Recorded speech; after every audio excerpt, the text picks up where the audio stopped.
What I discovered as I was reading these books, especially the book of Enoch, which I read from cover to cover, the R.H. Charles English version that was discovered by James, not discovered, but James Bruce discovered it and brought it back to Europe when he went to Ethiopia and got 3 copies of the book.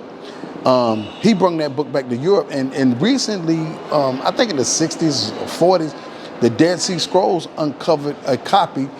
Their copy was in Aramaic, I believe Aramaic or some type of Hebrew, and the copy that was found in Ethiopia was in a language called Ge'ez, but they matched up. So there's a witness to the R.H. Charles English translation that we got from James Bruce, who just so happened to also be, according to the research online, a Freemason. And he brought that knowledge or that book from the Ethiopian priests back to Europe. And this was the beginning of them discovering this book that was mentioned in the book of Jude. But in that book, it talks about, it expands on Genesis 6, because I have read Genesis 6 and realized the sons of God were really the watchers.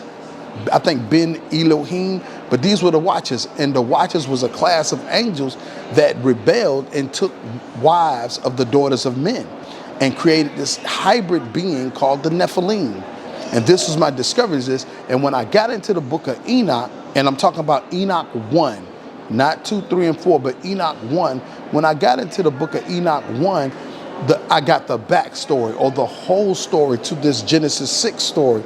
And this showed exactly what happened with these watchers and these angels from God called like Michael and Raphael and Uriel and Gabriel. It was like 7 of them.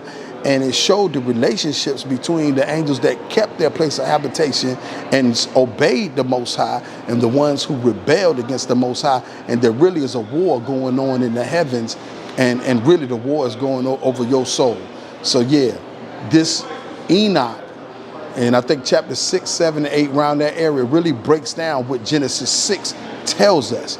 But a lot of us never understood, especially growing up in the so-called black church.